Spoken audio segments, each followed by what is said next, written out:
오늘 본문은 지금 고린도 교회 안에서 예수님의 부활이 없다고 말하는 자들이 있었습니다.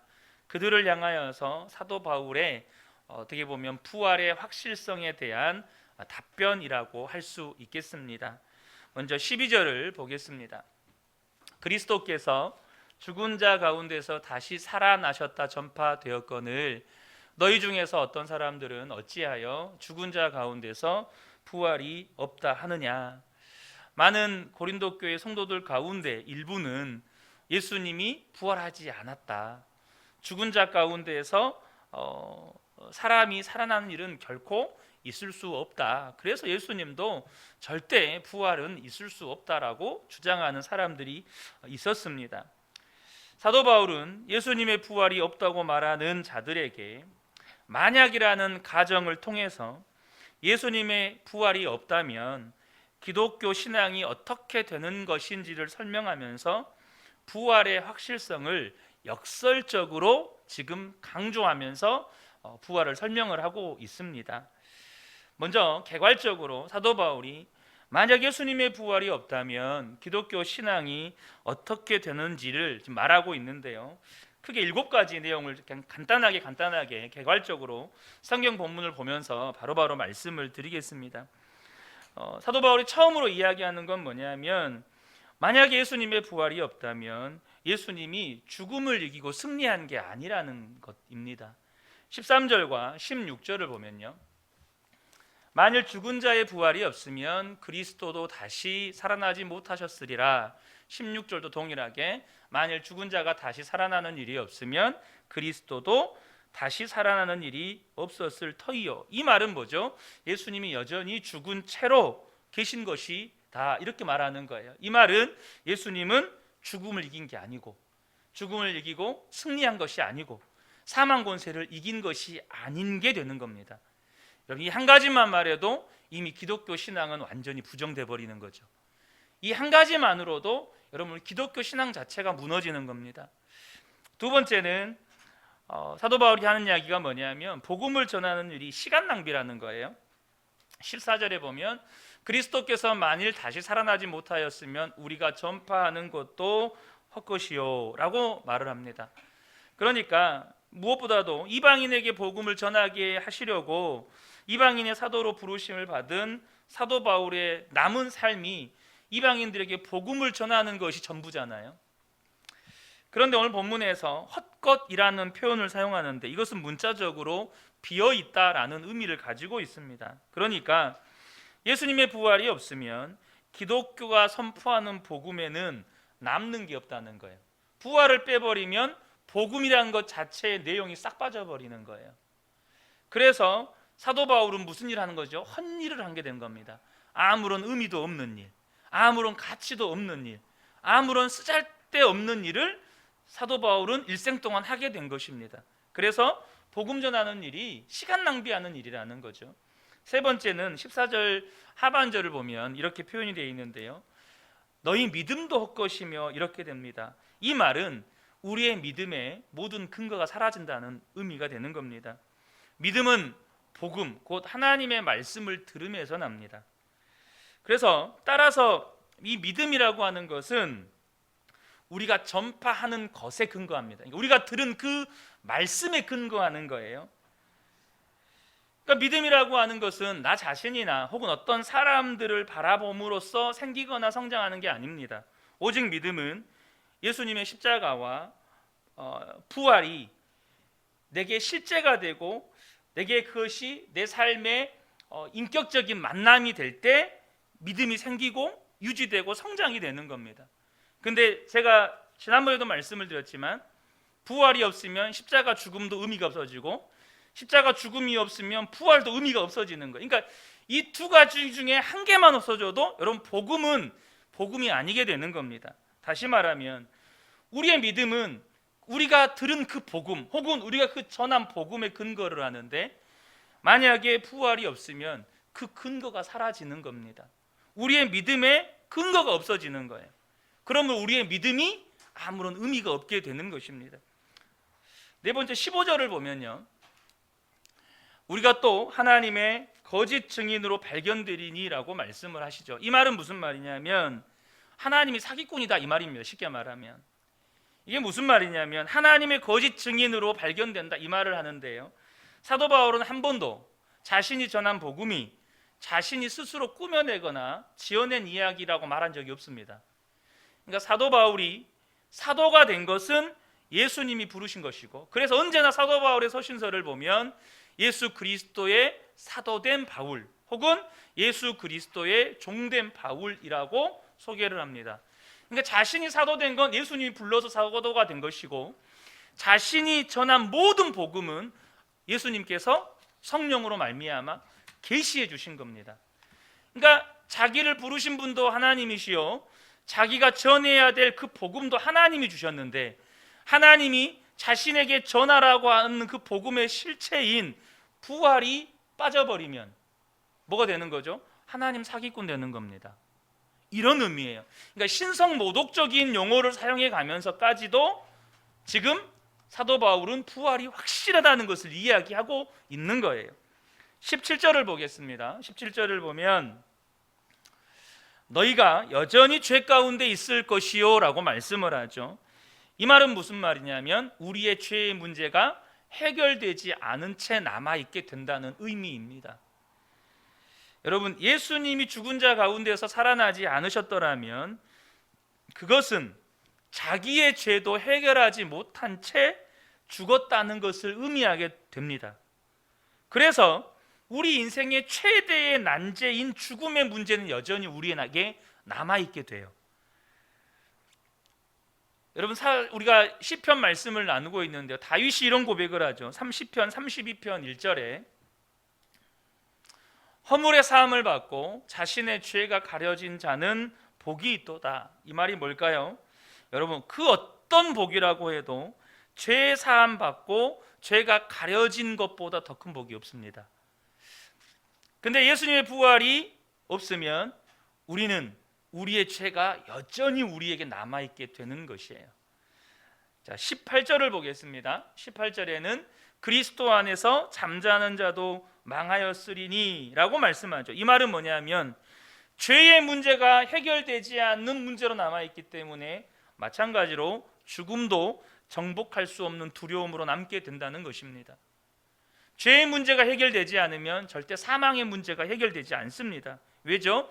죄의 삭은 사망이기 때문에 그렇죠. 죄의 삭이 해결되지 않았는데 사망의 문제 또한 해결될 리가 없는 거죠. 히브리서 2장 15절에서 뭐라고 말씀하십니까? 죽기를 무서워함으로 한평생 매여 종노릇하는 자들이라고 말씀하시죠. 그래서 예수님이 부활했다는 말은 죄의 문제가 해결됐기 때문에 사망이 정복되었다는 것을 의미해요. 반대로 예수님의 부활이 없다는 것은 죽음의 문제가 아직 정복되지 않은 채 남아있게 돼요. 그래서 모든 인생들은 이 죽음의 종노릇하며 살아가게 되다가 그러게 사망 속으로 들어가는 것입니다. 해결되지 않는 죽음의 문제. 자, 끝으로 19절을 보겠습니다. 19절을 보면 모든 사람 가운데 우리가 더욱 불쌍한 자이리라. 이 말은 무슨 말이냐면 사실 앞구절하고 앞절에 하고 연결해서 봐야 되는데, 이 말씀이 의미하는 바는 뭐냐면 천국에 대한 모든 기대가 사라지게 된다는 것입니다.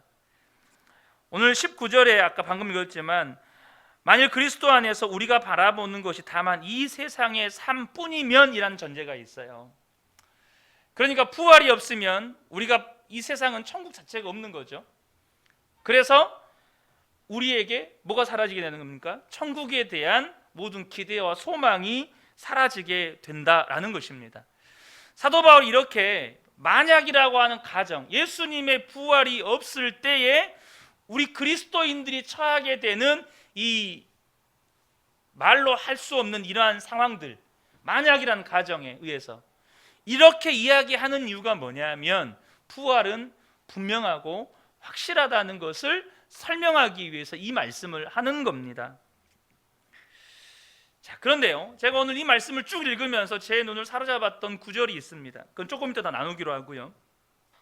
이러한 예수님의 부활의 확실함이 우리에게 어떤 은혜를 주냐? 바로 분명한 소망에 눈을 뜨게 한다는 겁니다. 그것은 바로 하나님의 나라를 소망하는 눈을 뜨게 한다는 거예요. 19절을 다시 한번 보겠습니다.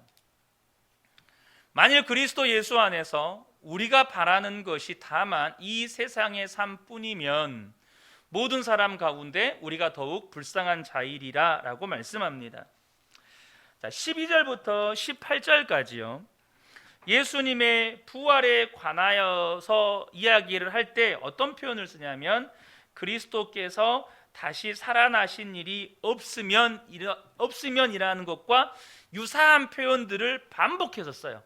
그러니까 예수님께서 살아나는 일이 없으면 이 표현과 유사한 표현들을 12절부터 18절까지 계속해서 유사한 표현들을 씁니다.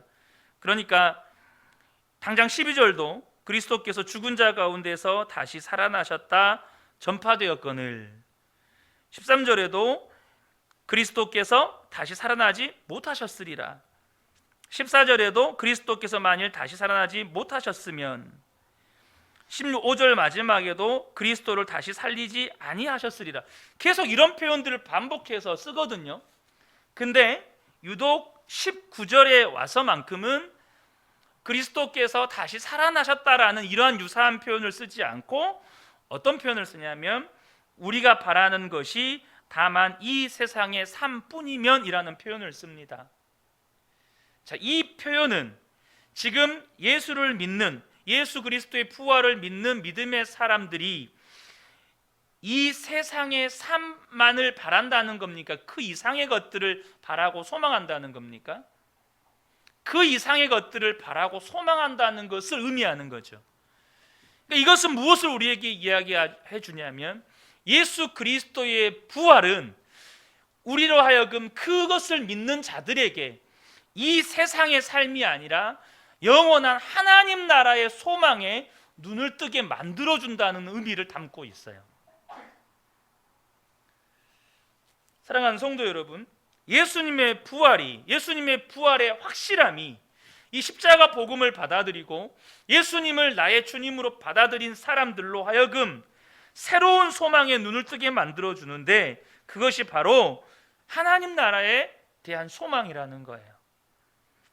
예수님의 부활은 우리가 살아가는 이 세상이 전부가 아니라는 사실을 우리에게 알려줍니다. 우리가 앞서 나누었던 것처럼 예수님의 부활은 예수님이 살아계신 하나님이시기 때문에 우리를 인격적으로 만나주시고 또 우리와 함께 하시는 놀라운 은혜를 허락하십니다. 그런데 이 은혜가 바로 예수님께서 이 땅에 오셔서 그토록 선포하셨던 하나님 나라의 소망, 하나님 나라를 소망하는 눈을 뜨게 만들어준다는 거예요. 나를 만나주시는 하나님, 또 나와 함께 계시는 그 하나님께서 하나님 나라를 소망하는 눈을 뜨게 만들어 주신다는 것입니다. 여러분들은 다 하나님 나라를 믿으시죠? 하나님 나라에 대한 나중에 좋은 책도 소개해 드리고 싶고 또 기회가 되면 더 깊이 있게 나누고 싶지만 여러분, 저와 여러분이 이 하나님의 나라에 대한 명확한 소망을 가지셔야 합니다. 당장에 에덴 동산이 하나님의 나라였습니다. 여러분, 하나님의 나라는요, 하나님이 다스리시는 곳에서 그 주님과 함께 사는 게 하나님 나라예요. 그런데 아담과 하와가 범죄함으로 말미암아서 그 하나님 나라를 잃어버렸습니다. 그래서 예수님께서 이 땅에 오신 목적이 아담과 하와의 죄로 말미암아서 잃어버렸던 그 하나님의 나라를 회복하기 위함이었습니다. 그래서 예수님께서 복음을 전하실 때, 말씀을 전하실 때 첫 메시지가 회개하라, 천국이 가까이 왔느니라 였습니다. 세례 요한도 그랬고요. 또 예수님이 부활하신 다음에 40일 동안 제자들과 함께 계실 때도 하나님의 나라를 설교하셨습니다. 사도 바울도 로마에서 이렇게 2년 동안 갇혀 있을 때 가택연금을 당하죠. 그때도 성도들이 올 때마다 하나님 나라를 선포했습니다. 그만큼 복음에서 하나님의 나라가 차지하는 비중은 크다는 거죠. 그런데 여러분, 그렇다면 이 하나님의 나라가 저와 여러분에게 어떤 의미가 있냐는 거죠. 여러분의 마음 가운데 이 하나님의 나라가 얼마만큼의 비중을 차지하고 있느냐는 겁니다. 우리가 이것이 너무나도 중요한 문제이기 때문에 우리가 점검하셔야 합니다. 하나님의 나라가 있다는 건, 여러분, 나라 하면 다스리는 왕이 있다는 겁니다. 예수님을 주님으로 고백하는 것은 하나님의 나라를 전제합니다. 우리가 예수님을 나의 구원자, 나의 치료자, 혹은 나의 위로자, 혹은 나의 주, 나의 하나님이라고 고백하지만 우리가 나의 왕이시라고는 잘 고백 안 합니다. 우리 그러죠. 우리가 기도할 때도 주님이라고 많이 부르지 나의 왕이시여 이렇게 잘 안 부르잖아요. 그만큼 우리의 삶에 하나님의 나라의 개념이 의식적으로 무의식적으로 너무나도 동떨어져 있다라고 할 수도 있겠습니다. 여러분, 하나님 나라의 왕이 누구시죠? 바로 예수 그리스도십니다. 아까 하나님 나라가 있다는 건 다스리는 왕이 있다는 거죠. 자, 그러면 여러분은 왕이신 예수님의 통치 아래 있는가요? 예수님이 진짜 나의 왕인 사람은 그 무엇보다도, 그 어떤 것보다도 먼저 하나님의 나라를 구하는 사람입니다. 마태복음 6장 33절의 말씀을 보면 그런즉 너희는 먼저 그의 나라와 그의 의를 구하라. 그리하면 이 모든 것을 너희에게 더하시리라. 주님의 명령입니다. 너희는 먼저 하나님의 나라와 하나님의 의를 구해라.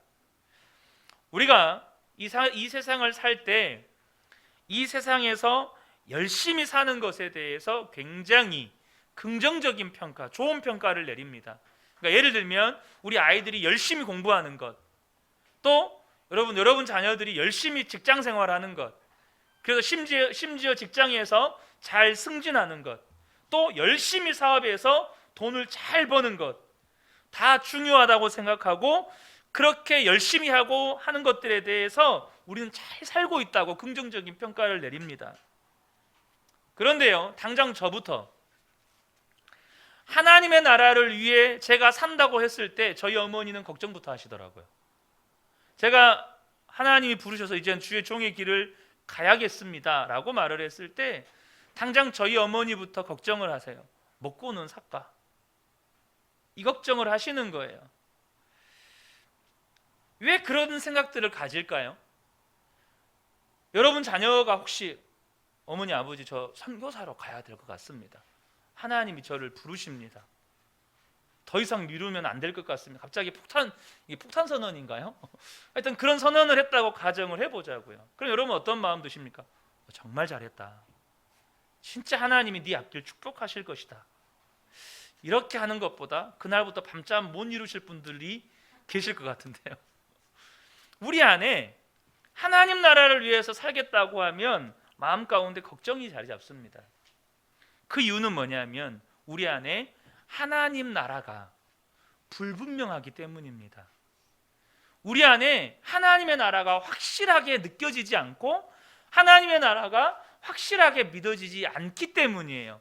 반면에 이 세상의 나라가 너무나도 확실해요. 돈이 없으면 먹고 살기가 힘들거든요. 좋은 직업이 없으면 세상에서 인정을 못 받아요. 직업이 뭐세요? 직업이 뭐세요? 이거부터 물어봐요. 사람들은. 우리 아이들이요, 너네 집 몇 평이니? 이 아이들 친구들끼리 하는 대화가 그거예요. 아버지 차가 뭐냐? 친구들끼리 하는 대화가, 우리 아이들 자녀들 대화가 이래요. 그러니까 어려서부터 이 세상 나라가 너무나도 확실한 거예요. 돈이 없으면 불편하고, 좋은 직업을 갖고 있지 못하면 불편하고, 인정받지 못하고, 내가 좋은 차, 좋은 직장, 아니 좋은 연봉 이런 것이 없으면 사람들로부터 인정받지를 못해요. 여러분, 그러다 보니 많은 사람들이 실제적으로 세상 나라가 더 확실하고 중요하게 느낍니다.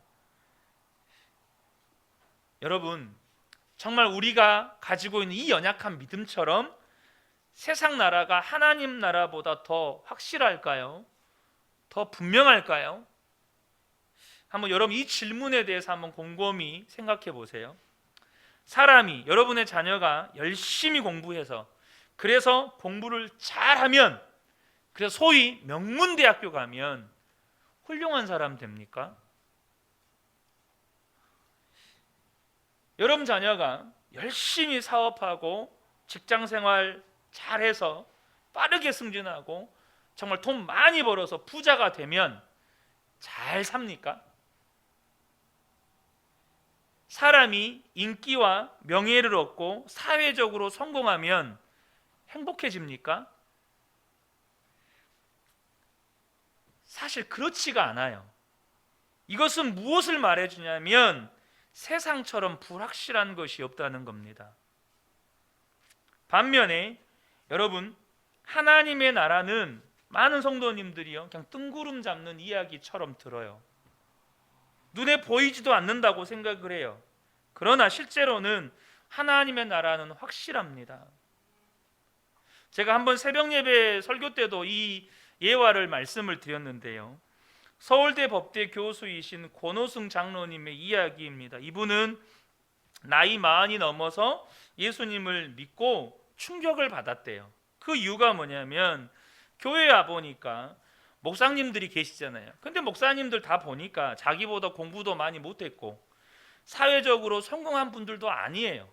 서울대 법대 교수님이시면 또 책도 여러 권 쓰셨는데, 그런데 목사님들은 알곡을 붙잡고 있는 것 같고 자기는 쭉정이만 붙잡고 있는 것 같은 느낌을 받았다는 거예요. 왜 그런 느낌을 받았냐면 자기가 그것도 서울대 법대 교수잖아요. 수많은 책을, 여러 권의 책을 썼대요. 그런데 자기가 쓴 책은 국회에서 법만 개정이 되면 바로 다 쓰레기통 들어가는 거예요. 그렇게 심혈을 기울이고 법을 연구하면서 쓴 책도 이게 개정이 한번 돼버리면 쓰레기 취급받는 거예요. 아무리 열심히 써도 50년 이상 읽어질 수 있는 책이 없다는 거예요. 그런데 목사님들이 보는 성경책은 수천 년 동안 1.1획도 변경되거나 개정된 적이 없어요. 오류 수정이 물론 번역상의 오류를 수정한 것은 있죠. 그런데 성경 자체를 수정하거나 여러분 바꾼 적이 없어요. 여러분 재미있는 사실이 뭔지 아시나요? 오늘날 이슬람 교도들이 보는, 무슬림들이 보는 꾸란과 대략 500년 전에 기록된 꾸란의 내용이 다르다는 거 아시나요? 그러니까 이슬람의 이 성직자들이 그것을 공개를 못해요. 실제로 요르단인가 그쪽에서 500년 전에 기록된 꾸란이 발견이 됐거든요. 근데 오늘날에 있는 꾸란과 바뀌게 된 내용들이 너무 많은 거예요. 다른 내용들. 그러니까 이거를 공개를 못해요. 이 목사님들이 가지고 있는 이 성경을 통해서 놀라운 사역의 열매들이 맺어지는 것을 보고 나는 그동안 도대체 무엇을 했나 이런 생각이 들었다는 거예요. 그래서 이분 안에 이제 법에 관련된 책을 내려놓고 성경을 읽기 시작했어요. 이분 안에는 이런 생각이 있었습니다. 자기가 법의 새로운 이론을 정립하려면 선진국의 법을 연구해야 된다고 생각을 가지고 있었대요. 그런데 막상 성경을 읽어보니까 이 법과 관련된 모든 원리나 지혜가 성경에 다 들어있는 거예요. 사랑하는 성도 여러분, 우리가 확실하다고 생각했던 세상이 실상은 불확실한 것이에요. 그리고 우리가 불확실하다고 생각했던 하나님의 나라가 여러분 확실한 것이에요. 우리가 진짜가 무엇인지를 정확하게 빨리 눈뜨지 않으면 우리의 인생이 끝나서 주님 앞에 서는 그날에는 단지 두려움은 두 번째 문제고, 여러분 두려워하더라도 돌이킬 수 있으면 되잖아요. 문제는 돌이킬 수가 없다는 거예요. 예수님의 부활은 바로 우리로 하여금 하나님 나라에 대한 소망의 눈을 뜨게 해준다는 거예요. 그래서 우리가 언젠간 하나님 앞에 서게 될 건데, 하나님 나라에 대한 소망의 눈을 뜬 사람은 그날을 준비해 가는 거죠. 여러분, 영원한 하나님의 나라가 임했을 때 그때 어떨 것 같으세요? 하나님 나라에 대한 눈이 뜨인 사람과 하나님 나라는 불확실한 거고 여전히 세상 나라가 확실해 보여서 세상 나라에서 뭔가 이루기 위해서 몸부림쳤던 사람들이 어떨 것 같으신가요? 예수를 믿는 성도들이 하나님 나라에 대해서 수없이 많이 들으면서도 여전히 하나님의 나라가 불확실한 이유는 뭐냐면 하나님 나라에 대한 대가 지불이 없기 때문입니다. 사랑하는 성도 여러분, 진짜 하나님 나라를 소망하는 눈이 뜨이려면 여러분 대가 지불이 있어야 돼요. 이 부분에 대해서 지난 새벽에 나누었던 시편 45편의 말씀을 잠깐 인용하려고 합니다. 이 시편 45편은 어떤 왕의 혼인잔치를 기록한 시편인데 그 시편의 기록은 영적으로 우리가 예수님의 신부잖아요. 그 왕과 결혼하는 신부에게 이 시편 기자가 하는 이야기가 기록이 돼 있어요. 그 왕과 결혼하는 공주가 다른 나라의 공주였던 것 같아요. 이런 이야기를 합니다. 시편 45편 10절과 11절에 왕후님 듣고 생각하고 귀를 기울이십시오. 왕후님의 결례와 아버지의 집을 잊으십시오. 그리하면 임금님께서 그대의 아름다움에 사로잡힐 것입니다. 임금님이 그대의 주인이시니 그대는 임금님을 높이십시오. 이게 무슨 말이죠? 이제 우리 임금님과 우리 왕과 결혼하게 됐으니 왕후님의 결례, 아버지의 집 다 잊어버리세요. 공주님이 어느 나라 사람이고 아버지가 어떤 분이고 또 집안이 어땠는지 또 친구들은 어땠는지 다 잊어버리라는 거예요. 그래야 왕과 결혼했을 때 행복하게 살 수 있다는 거예요. 자꾸 내가 어느 나라 사람이고 우리 아버지가 누구고 내 친구가 누구고 내가 거기서 이런 걸 누렸고 이거 생각하면 왕의 사랑을 다 잃어버린다는 거예요.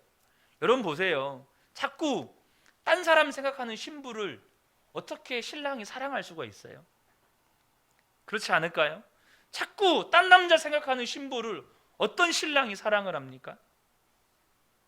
사랑하는 성도 여러분, 성경의 믿음의 사람들은 한결같이 하나님의 나라를 위한 대가 지불을 했습니다. 히브리서 11장 24절에서 26절 여기 아마 자막에는 없을 거예요.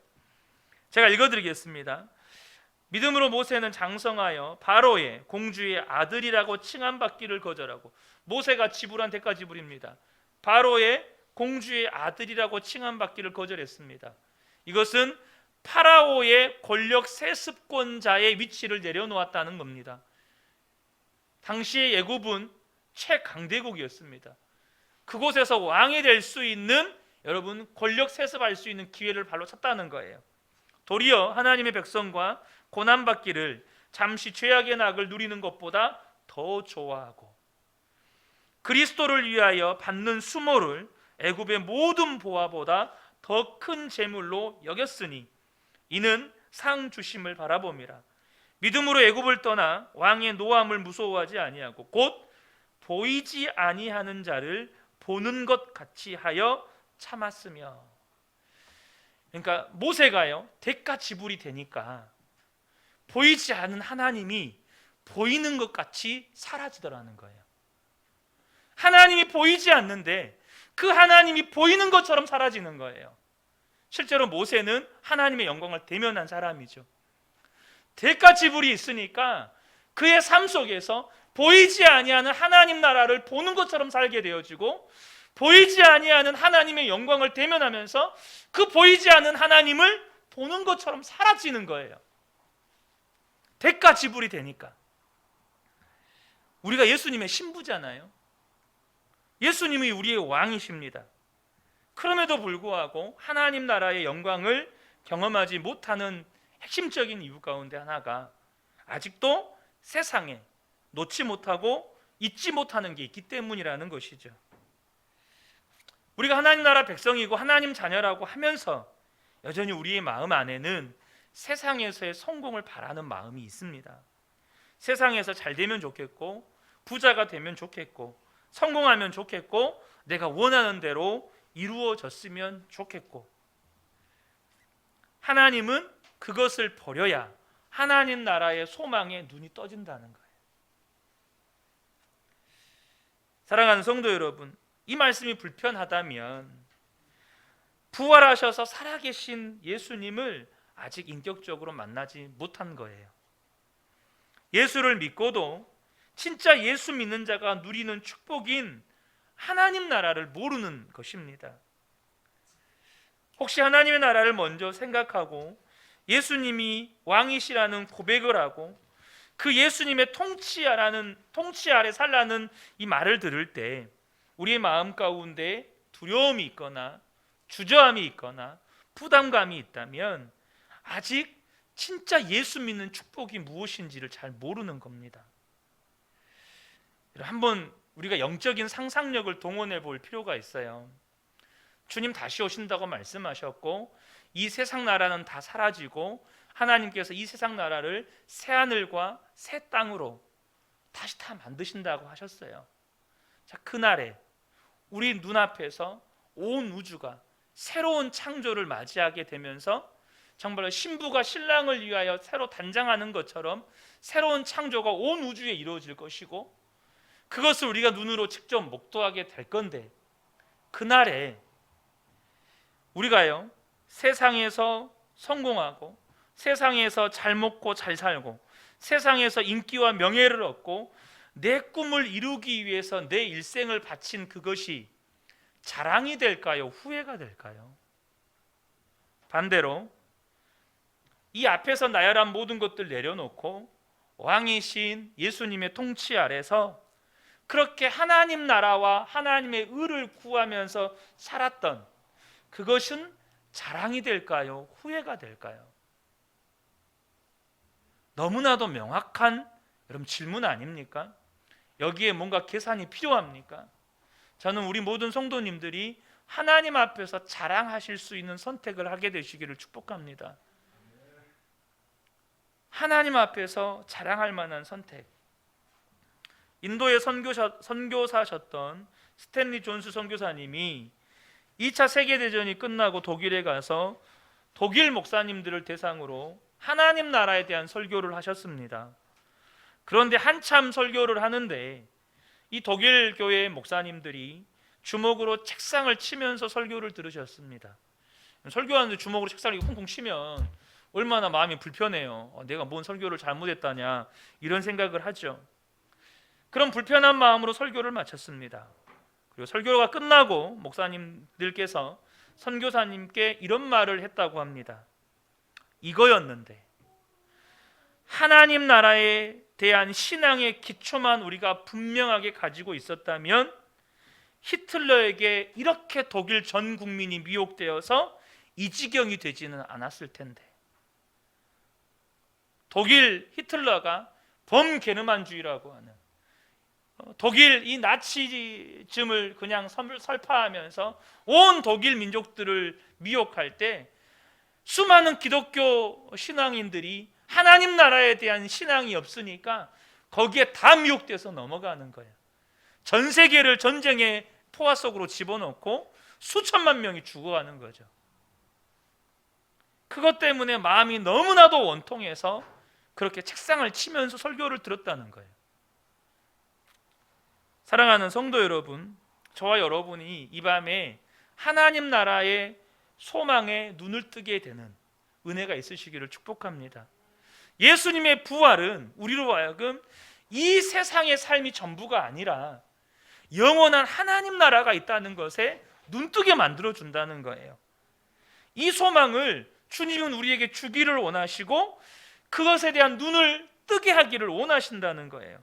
여러분, 부활하신 예수님의 영광이 우리에게도 허락되는 겁니다. 하나님 나라에 눈이 떠지면 여러분 세상은 버려집니다. 내가 버리려고 몸부림치는 거 아닙니다. 버려지는 거예요. 우리가 천국에 관한 비유 들을 때 여러분 밭에 감추인 보화를 발견한 농부의 비유가 있고 값비싼 진주를 발견한 상인의 비유가 있습니다. 그런데 이 두 농부와 상인이 둘 다 어떻게 합니까? 자기의 모든 소유를 기쁨으로 팔아서 그 값비싼 보화를 삽니다. 여러분 어떻게 자기 모든 소유가 팔아지는 거죠? 더 값진 것을 발견하게 되기 때문에 이게 팔아지는 겁니다.